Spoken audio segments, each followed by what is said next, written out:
chapter 1, verse 5 hanggang 11. Alam po natin na itong passage na ito is all about adding faith, no? Adding faith, no? Sa atin po, no? So, ngayon po tayo ay mga mananampalataya na. Amen? So, ngayon po tayo ay mga mananampalataya na. Ang sabi po sa atin, ang tagapili po sa atin ni Peter, no? I-add po natin yung mga pananampalataya pa, no? At dito po, makikita natin, meron po siyang i-add, siguro pa na 8, no? Parang 8 characteristics of a leaders, no? Nakalagay po dito. Alam niyo po ba kung para saan po yung 8 characteristics of a leaders? Para lang po huwag tayo ma-stumble.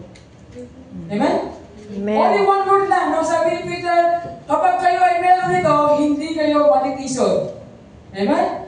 So, bilhin po ninyo, meron siyang 8, no? 8 ng mga characteristics, no? Na kailangan natin taglayin bilang mga Kristiyano para hindi po tayo may stumble o sa Tagalog, hindi po tayo matisod. Amen? Amen? Amen? At syempre, kasama na rin doon yung hindi po tayo maging katitisuran. Alright? So, napakabuti po ng Panginoon. No? Basahin po natin, no? Sa akat po ng 2 Peter chapter 1, beginning verses 5 to 11. Sabi niya dito, for this every reason, make every effort to add to your faith, number 1, goodness, and to goodness, number 2, knowledge, and to knowledge, self-control, number 3, and to self-control, perseverance, and to perseverance, godliness, verse 7, and to godliness, mutual affection, and to mutual affection. Tapos sabi niya, love.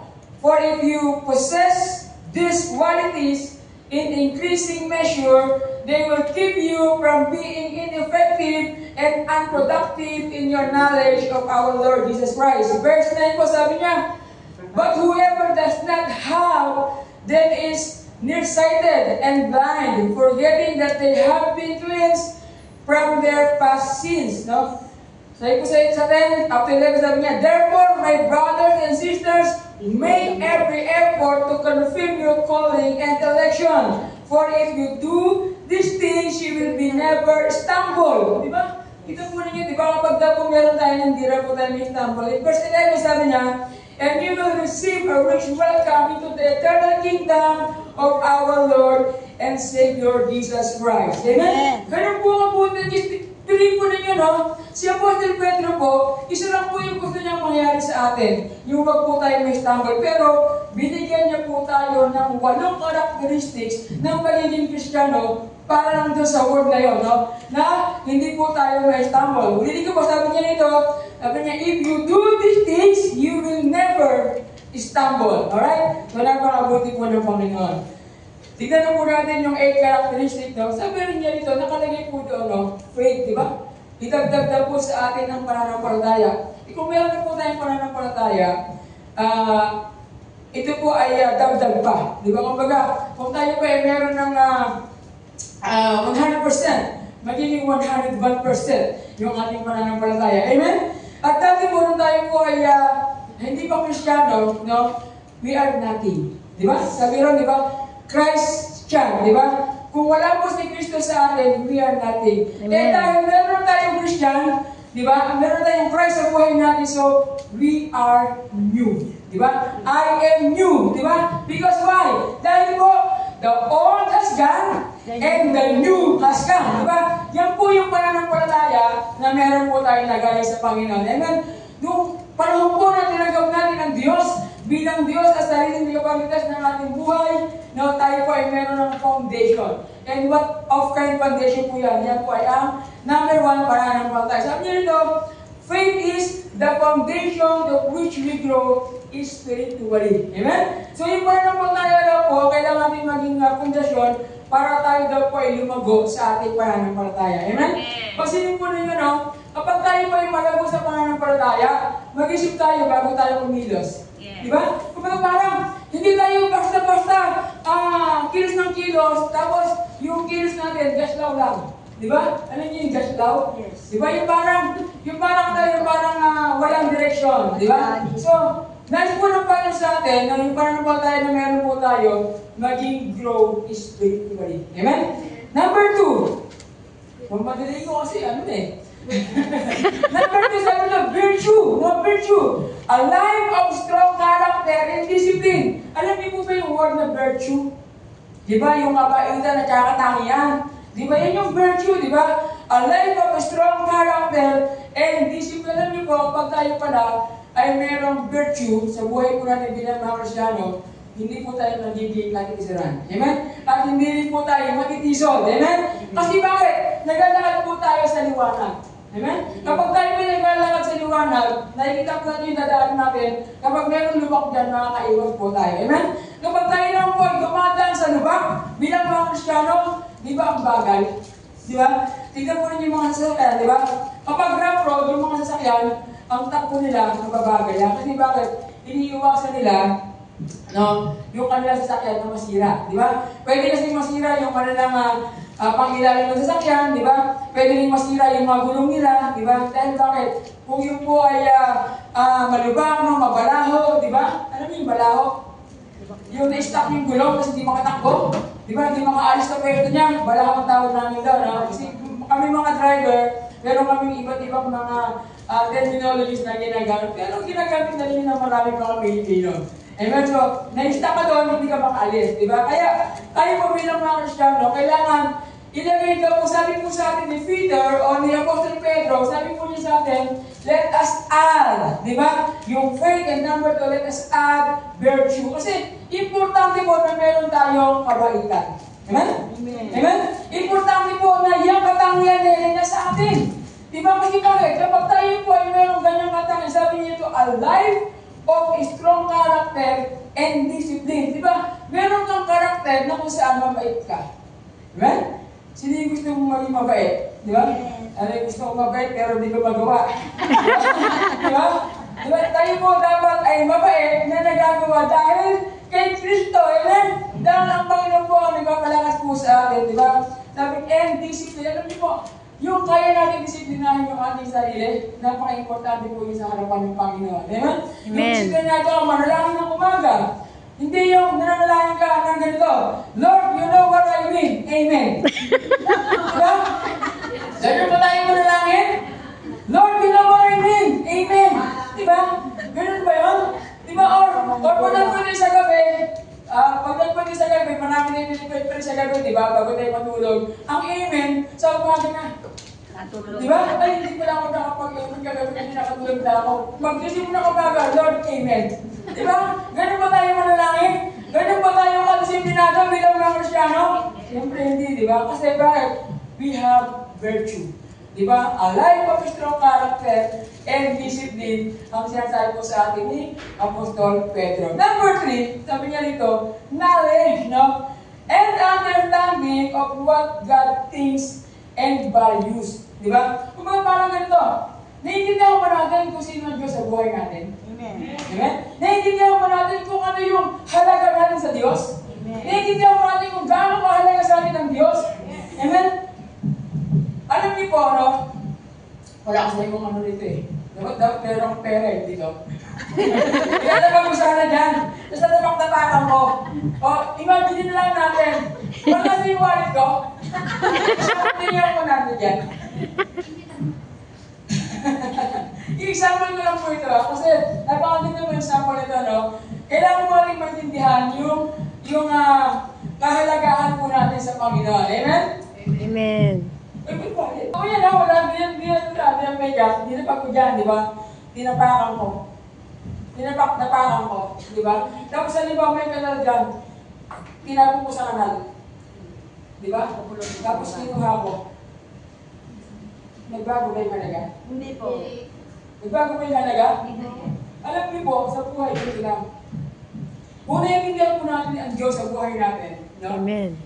Akala mo wala kang halaga, pero totoo meron. Diba? Yes. Kasi bakit? Yung Diyos na pinagdilikuran natin, kailan tayo. Kahit na po tayo nagkakamali, kahit na tayo nagkakasala, sa tingin ng Diyos sa atin, mahalaga pa rin po tayo. Amen? We are valuable sa harapan ng Panginoon. Diba? Yung pumiintindihan natin, na kung gaano tayo inaalagaan ng Panginoon, kung paano tayo sinusustain ng Panginoon, kung paano po tayo minamahal ng Panginoon, sasabihin na natin sa Panginoon palagi, Lord, salamat sa iyo. Diba? Sasabihin na natin sa Panginoon, Lord, mabuti ka Lord sa buhay ko. Lord, sa tingin ng iba, hindi ako mahalaga. Sa tingin ng iba, Panginoon, wala akong halaga. pero sa iyo pala, Panginoon, meron akong halaga. Amen? Dapat po, dapat natin maintindihan yung Panginoon. At doon po dapat natin maintindihan kung bakit po yung sinulat sa atin ni Peter. Di ba? Kasi bakit? Si Peter po ay author ng transformation. Amen? Author po ng transformation si Peter. Di ba? Kasi bakit? Alam niya kung sino siya sa harapan ng Panginoon.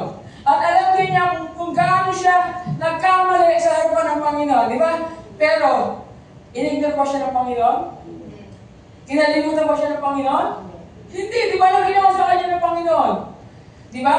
Nirestore ko din siya. Amen? Amen? Kaya kung tayo po, nagkakamali, kaya kung tayo po ay medyo nabibigos sa ginagawa natin, no? At mali-mali talaga tayo sa mga ginagawa natin, ang Diyos po is going to rescue us. Amen? And going to restore us. Di ba? Ganun po yung Diyos sa buhay natin. And number 4, self-control. Di ba sabi niya ito, sa self-control, under self-control, sabi niya, the ability of lead oneself before leading others. Di ba? Kailangan daw po, kapag mag-lead po tayo sa iba, kailangan daw po, una natin i-lead yung ating sarili. Amen? Amen? Kung ba parang ganito, so let us forget about ourselves. Di ba? Kasi bakit? Yung Diyos po dapat ang may taas sa atin. Amen? Kung tayo po ay mayroong self-control, di ba? Bago pa lumabas yung pangalan ng salita sa bibig natin, kikip na agad natin. Di ba? Sabi, hindi yan mabuti. Hindi yan makakalagot sa kaibigan ko. Hindi yan makakapagpataas o makakapag-lift up ng kanyang pananampalataya. Yan ay makakapagpababa ng kanyang pananampalataya. Yan ay makakababa ng kanyang confidence sa Panginoon. Yan ay magiging dahilan para hindi na siya kumanta pag special number. Di ba? Pag sinabi mo, bakit ang post mo? Di ba? Huwag mo sabihin gano'n. Bago pa siya lumabas ng gano'n, press mo na. Kontrolin mo na agad. Di ba? Sabi mo, hindi yan makakalagot sa pag sinabi ko. Hindi yan makakapagbigay ng encouragement sa pag sinabi ko. Di ba? So, ano kailangan natin gawin? Self-control. Di ba? The ability of lead oneself before leading others. No? Minsan, madali lang mag-lead ng mga tao kasi sabihin mo lang uutusan mo lang, di ba? Pero yung ating sarili mismo, yun ang mahirap. Di ba? Yung ang hirap natin pigilin, no? Pigilan yung ating sarili kapag gusto natin hindi mag-church. Di ba? Kapag gusto natin hindi umaten, kapag gusto natin huwag gumising ng umaga, di ba? Sarili natin yun. Di ba? Ang sabi ng Panginoon sa atin, let us forget ourselves. It's all about Jesus. Lahat ng ginagawa po natin dito is all about Jesus. Kung bakit ka nandito, it's all about Jesus. Kung bakit ka kumakanta sa Panginoon, it's all about Jesus. Kung bakit ka nag-pray, because it's all about Jesus. Amen. Hindi ito para sa atin. Ito pa ay para sa Panginoon. Ganun po kabuti ito sa buhay. Kaya, kung alam po natin na tayo po ay magiging ating isuran, no? Let us control our lips or tongue. Di ba? Bago na sabihin, isipin muna natin. Di ba sabi nyo sa mga advertisement, di ba? Before you blink, think. Di ba? Think before you blink. Blink. Di ba? Think before you blink. Di ba? Sabi gano'n, di ba? Sabi niya, blink na before you blink. Baliktad yun. Think muna before you blink. Di ba? Kasi, di ba? Alam niyo po, sa Facebook, di ba sa Facebook? May mga hawak kayo sa cellphone, di ba? Di ba? Ang cellphone ninyo, di ba? Isang scroll lang yan. Di ba? Marami na diyang mga battles. Marami na diyang mga struggles. Di ba? Kasi bakit ito pa kailangan buksan? Di ba? Di ba? Meron na akong napanood. Actually, ayaw ko sana buksan. Pero parang meron doon, Sabado, kahapon na mga gabi. Nakita ko doon, nagkaroon ng pagkatalik daw, yung teacher at yung pastor. No? Nasyak ako. Sabi ko, ha? Nakita ko, kay Tulpo pa sinumbong, kay Tulpo, no? Sabi ko, oh my God. Sabi ko, ayaw ko sana buksan kasi ayaw ko stress, no? Pero sabi ko, Lord, hindi ko alam kung ito, pero parang gusto ko siyang buksan kasi nahahamon ako. Diba? So, binuksan ko siya, kinulik ko siya. I am so glad, no, at the end of the story kasi hindi po totoo na may ginawa yung pastor at yung teacher. Amen? Sinisira lang sila ng asawa ng pastor at saka ng anak ng pastor. Di ba kaya sabi ko, Lord, pastor din ako eh. Di ba kaya, parang concern ako, Lord, hindi ko alam kung totoo hindi, pero binuksan ko para malaman ko yung katotohanan. Di ba? Nang sa ganon, No? Magkaroon ako ng peace of mind. Di ba? Kasi bakit? Kapag tayo may walang peace of mind, di ba? Ang hirap. Di ba? Kaya, kung kaya mo natin yung kontrolin yung ating sarili, at least, thanks to God. Di ba? Wala tayong talagang neglection no, sa bagay na yun. Kaya napakabuti ng Diyos sa atin. Kaya sabi nito, bago daw po natin i-lead yung ating sarili, ay yung iba, i-lead muna natin yung ating mga sarili. Amen? Amen. So, magsisimula po sa atin yung self-control. Hindi mo magsisimula sa katabi mo. Amen? Sa atin mismo, di ba? Ulitin ko rin, number 4, self-control. Under self-control nakalagay ito, the ability of lead oneself before leading others. Number 5, sabi niya dito, perseverance. Perseverance, no? Katatagan. Di ba sabi niya dito, the ability of patiently stick to what is right. Di ba? Kung alam natin tama yun, doon tayo mag-stick. Di ba? Dapat hindi tayo 3-in-1. Dapat stick to one lang tayo. Di ba? One stick. Hindi 3-in-1. One and only. Kapag mo ba ay 3-in-1? Di ba pag 3-in-1 daw, ano yun, hindi daw yung maganda. Kaya dapat daw, stick na yung kape mo kasi stick to one. No? Kaya dito po, perseverance, di ba? The ability of patiently stick to what is right. Mahirap po. Mahirap. No? Pero, kailangan po natin gawin. Kailangan po natin manindigan kung alin ang tama. Amen? Ano ba ang tama? Tama ba na magsalita ako ng pangat sa kapwa ko? Hindi. Di ba? So, ano kailangan natin gawin? Patiently. Di ba? Patiently, no? Stick to what is right. Di ba? Actually, nandito ako last year, na-bless ako doon sa isang mami. Sabi niya ganyan, kasi birthday ni Pastor Bong, sabi niya ganyan, Pastor, kahit na po, ako na lang matira. Sabi niya ganyan, hindi ako aalis sa isang Pure Hong Kong. Amen? Amen? At ganoon din po ba tayo? Yes. Meron din po ba tayong paninindigan? No? Hindi ako aalis sa 1 p.m. service. Kunti na nga sila, bumi-bumi pa. Di ba? Pero hindi ako aalis sa 1 p.m. Di ba? Ano kailangan natin gawin sa 1 p.m.? Let us do pray. Amen?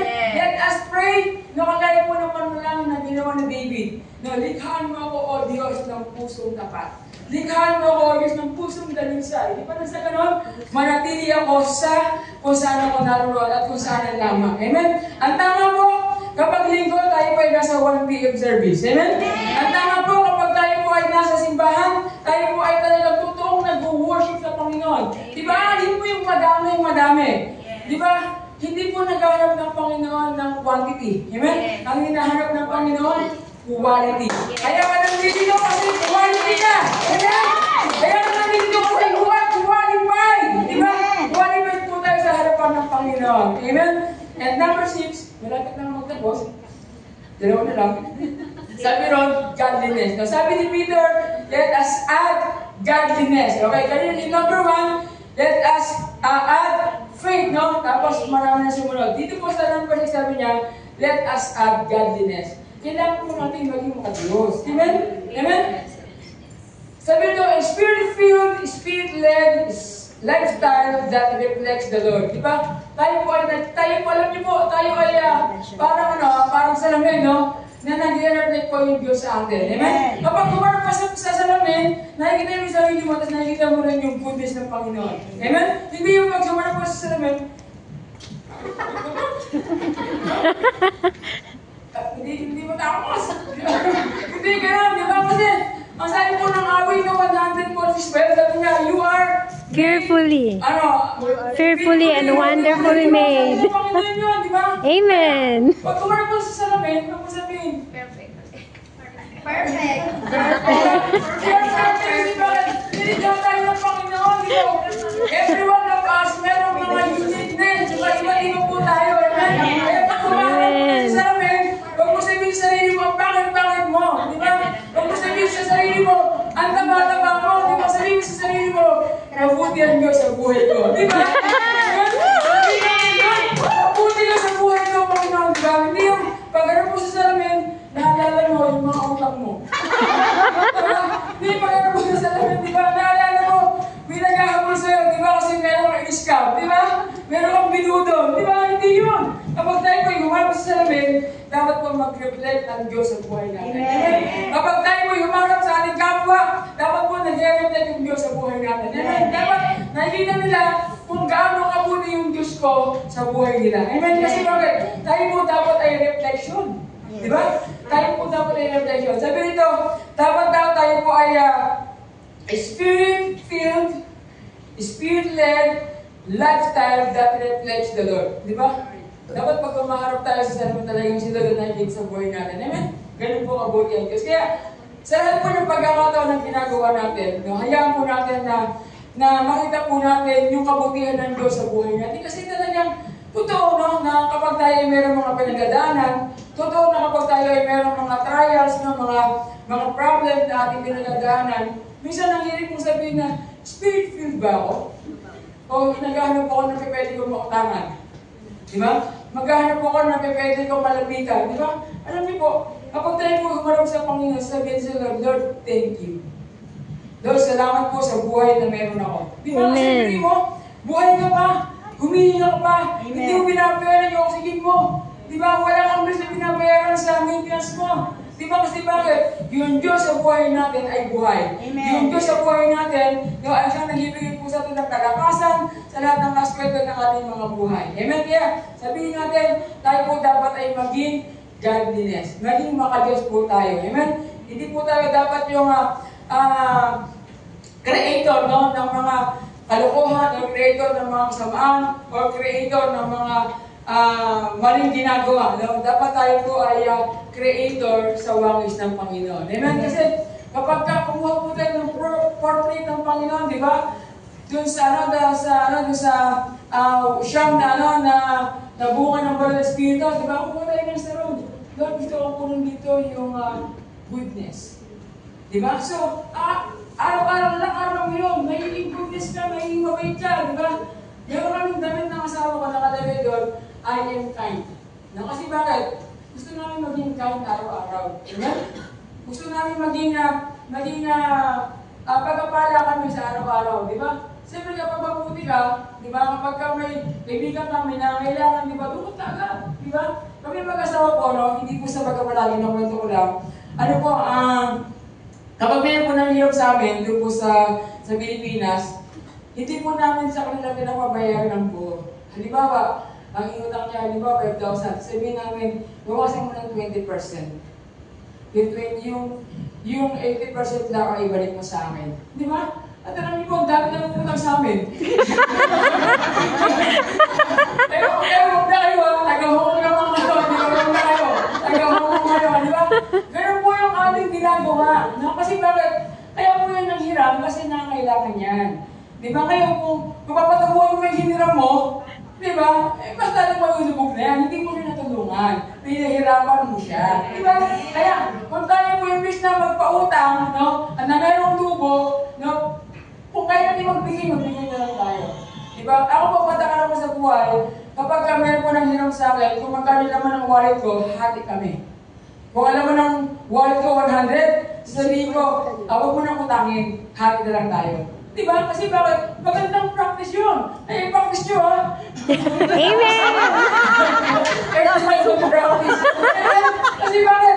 Godliness yun. Diba? Makagis na gawain yun, diba? Sa Bible po, kapag tayo po ay mapagbigay, tayo pa rin tayo pala. Sabi po ng Kamitan, chapter 19, verse 17, diba? Ang pagpapautang ang pagtulong sa mahirap ay parang pagpapautang sa Diyos. Na sa takdang panahon, ang Diyos ang magbabayad. Amen? Kapag alam niyo po, kapag ang Diyos ang nagbayad ng pinautang ninyo, wala yung scam nun. Hindi yung scam. Amen? At dumarating yan sa oras ng ating pangangailangan. Amen? Dumarating po rin sakto, no, sa ating pangangailangan. Ganun po kabuti ang ating Diyos. Kaya, idagdag po natin sa ating Apostol Pedro, no? Hindi lang yung pananampalataya, kundi godliness. Alright? Number 7, sabi niya ito, brotherly kindness, no? Sa ilalim po ng brotherly kindness, sabi niya ito, a lifestyle that is warm, relational, and caring. Di ba? Kapag tayo po ay mapagmahal, no? Na kaibigan, na mapagmahal na kapatid, di ba? Wala po tayo. Di ba? Walang talo. Subukan mo magmahal, gusto ko lang ng pagmamahal. Subukan mo manloko, gusto ko lang ng panloloko. Ano gusto mo? Mapagmahal o manloloko? Di ba? Siyempre, gusto natin mapagmahal, di ba? Kaya masabi nito, ito po daw ay relational and caring. Di ba? Nalala niyo po yung book of Acts, di ba? Chapter 2. Anong ginagawa doon ng unang mga mananampalataya? Di ba? Ang ginagawa nila, ibinibenta nila yung kanilang mga ari-arian. Di ba? At pagkatapos, ipinamimigay nila sa mga nangangailangan. Di ba? Tapos nilang ginagawa ng Panginoon sa kanila everyday. Dinadagdagan po sila ng bagong kaluluwa ng Panginoon araw-araw. Kasi bakit? Yung kanila, hindi lang sa sarili nila. Hindi sila pa kasarili. Ang ginagawa nila, para makatulong sa marami, ginagawa nila yung kanilang mga ari-arian, binibenta nila. Amen? Tapos, araw-araw kumakain sila sa templo. Araw-araw, nagpipira-pira sila ng ginagawa. Alam niyo po, ano yan, magandang practice yan kasi bakit fellowship yan. Amen? The more po na tayo yung merong attachment sa tao, the more po yung ating relationship sa kanila ay nagiging intact. The more po yung ating relationship sa kanila nagiging matatag. The more po yung ating relationship sa kanila ay talaga nagtatagal. Di ba? Subukan mo maging maramot. Di ba? Gugustuhin ka ba? Ay, sama tayo, maramot yun eh. Di ba? O, sama tayo kasi mabait yun. Di ba? Kapag kasama mo yun, payapa ka. Kapag kasama mo yun, mararamdaman mo talaga na mahal ka niya. Hindi niya pababayaan, di ba? Pero kung kasamahan mo ng taong may hito ng ulo, ay sama tayo, may ulo, pagkamot tayo ng awa. Di ba? Hindi gano'n. Di ba? Kaya, ang Panginoon po, sabi, ginamit po sa Apostol Pedro para idagdag po sa atin ang brotherly kindness. Di ba? Ito po, community po ito ng mga Kristiyano, di ba? Community ng mga nagmamahal sa Diyos. Amen? Kung mahal natin ang Diyos, dapat mahal din natin ang ating mga kapatid sa Panginoon. Amen? Our brotherly and our sister in the Lord. Ganun po dapat tayo. Yung po parang nagtutulungan. Di ba? Yung ating mga leaders, tinutulungan at hindi pinagtutulungan. Okay? Maliwanag po nito ba? Yung ating mga leaders, dapat po sila ay tinutulungan at hindi pinagtutulungan para ibagsak. Di ba? Dapat tulungan natin sila kumangat. Nang sa ganoon, maging maayos po yung relationship ng bawat isa. Amen? Ganun po ang Diyos, ganun po ang gusto ng Diyos sa buhay po. Kaya nang sabi rito, a lifestyle that is warm, relational, and caring. Di ba? Kapag ikaw yung mga tao nakangalaga, kagaya ng His Sanctuary, ang ganda ng pangalan ng church, di ba? His Sanctuary. Ano talaga ng His Sanctuary? Kanlungan, ano pa? Ano ba? Tawag ito, hiblayan. Bakit pag-hiblayan? Hindi. Ano?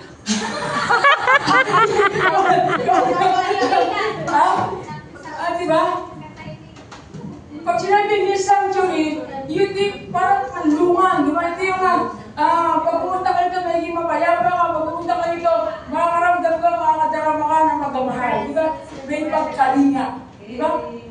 May pagkalinga. Di ba? Kaya ang ganda po ng word, no? Where mission house, di ba? Lahat ng mga na-determinate, kinakalinga doon. Di ba? Minamahal doon, di ba? Hindi sinisipa doon, di ba?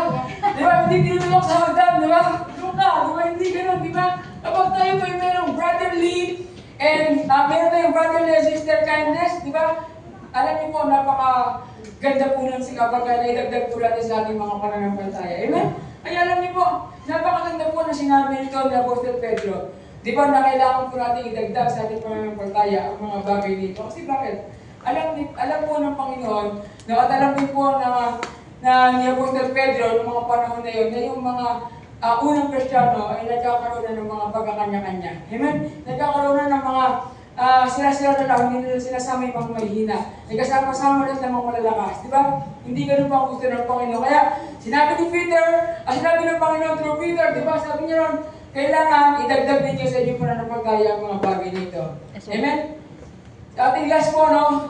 Last but not the least, sabi nito, love. Di ba? Sabi mo sa katalo mo, love. Love. Di ba? The highest quality that enables a leader to sacrificially give to others. Walang ibang kundi yung pag-ibig, di ba? Di ba? Kaya mo magbigay kasi nagmamahal ka. Amen? Kaya mo magbigay ng higit pa sa'yo. Kaya mo mag-effort. Di ba? Kasi bakit mahal mo siya? Amen? Kung bakit po tayo nag-sacrifice sa Panginoon kasi mahal natin ang Panginoon. Amen? Alam niyo po kagandahan daw kasi tayo po yung unang naging recipient ng Panginoon ng pagmamahal. Di ba? Kumbaga, tayo yung unang-unang recipient ng pagmamahal ng Panginoon. Tayo yung unang-unang pinakitaan ng Panginoon. Anak, ganito magmahal. Di ba? Handang mamatay doon sa krus ng Kalbaryo para lang sa akin. Di ba? kung tayo po ay handang mamatay para sa Panginoon, we are the highest quality that enables a leader to sacrificially give to others. Di ba? Ano yung may bibigay mo kung wala ka? Di ba? Kung wala kang pag-ibig, ano may bibigay mo? Di ba? Siyempre sa panalog, wala kang pag-ibig eh. Di ba? Di ba? Kung wala kang kindness, ano may bibigay mo? Eh, wala kang kindness eh, di ba? Siyempre magbibigay mo, baka masama, di ba? Kung tayo po ay merong patient, di ba? Ang may bibigay natin patient kasi kung ano po yung meron tayo, yun lang po ang ating may bibigay. Amen? Kaya kung meron kayo pagkamahal, let us give it to God. Amen? Kalimutan po natin yung ating sarili. It's all about Jesus. Diba? Lahat ng bagay po na ginagawa natin, gawin po natin ito ng merong pagkamahal sa ating Panginoon. Diba? Nalala niyo yung 1 Corinthians chapter 10 verse 13? Diba ano nakalagay doon? Ano nakalagay doon? Peace, hope, at saka love. Pero what is the most important of this? Di ba yung love? Kasi bakit? Kung wala tayong pag-ibig, para lang po tayong batingaw. Na malingaw nga. Di ba? Na walang direksyon at walang tinatamaan. Amen? Kaya ang gusto po ng Diyos sa atin, na magkaroon po tayo ng walong ito, no? Na kung saan kailangan natin idagdag sa ating pananampalataya. Let us do the Rika po. Rika po tayo. Number 1 po sabi ko na kailangan idagdag sa ating mga ating pananampalataya. Siyempre, number 1, faith. Number 2, virtue. Number 3, knowledge. Number 4, self-control. Number 5, perseverance. Number 6, godliness. Number 7, brotherly kindness. Number 8, love. Amen? Kaya po, let us do love. Amen? So tayo po natin ito.